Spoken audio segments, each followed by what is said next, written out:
We have a weather alert tonight, and any cherry blossoms or anything trying to bloom around here should be on alert, Peter. It's not the weekend to do it just yet. Listen, it's still March. We have blizzards in March here in central New York, and that's not what we're going to see from this storm system. But we will all start and end as snow, but in the middle, some of us will have a wintry mix and actually going over to rain as well. So let's get right to it, show you what the important impacts are and how much snow you're going to get and what happens afterwards.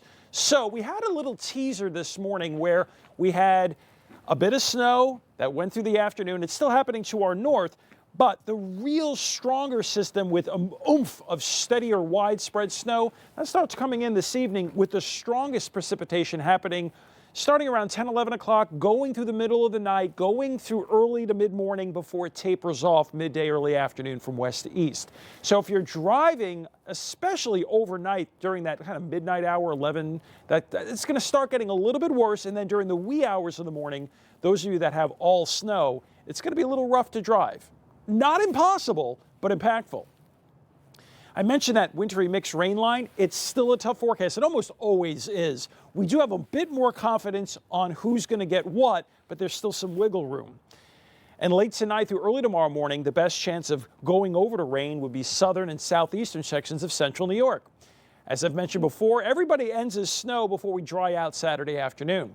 That first bit of an appetizer of snow, it's not lake effect, it just moved from south to north across the area. Now it's heading over the Tug Hill and moving further northward. Where the next batch is, you can see it right here, and I know you see rain, but the northern edge is already changing over to snow, so this blob is what's going to be coming over our area. So let's track it with Futurecast hour by hour. Still have that remnant regular snow from earlier this afternoon across areas east of Lake Ontario, and then by 8 o'clock that blob is starting to come into the southern tier and moving northward. Notice widespread snow at midnight, rather steady as well.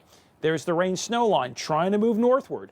I do expect the Route 79-206 corridor, that's roughly Ithaca, Lisle, Whitney, Point Norwich, will most certainly go over to rain.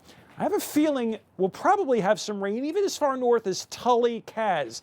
In this pink area, it's debatable how much mix or rain will happen, but it is possible. Notice north and northeast, you stay at all snow, and then you see the snow exiting. So what does this all mean for accumulation?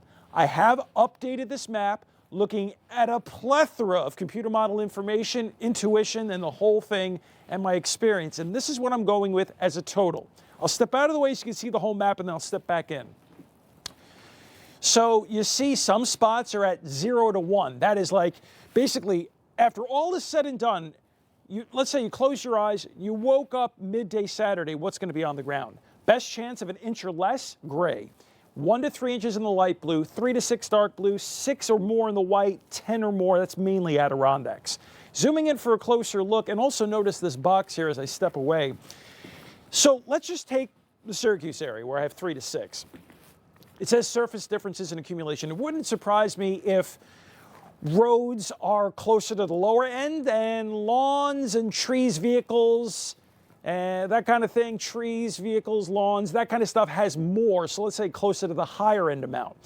Obviously, we're going to have to monitor the rain-snow line as if it moves a little further north, accumulations will be lower. If it moves further south, we'll have to shift the 3 to 6 or more further south. After we get through this, things quiet down significantly. Yes, it's still cold Sunday, but sunshine increasing. And after a cold start Monday, we're up to 50 and 57 Tuesday. Stanley Law Skywatch. Yeah, we've got another burst of winter coming through just as we're beginning spring. You're up to date back inside. Now it's time for Capture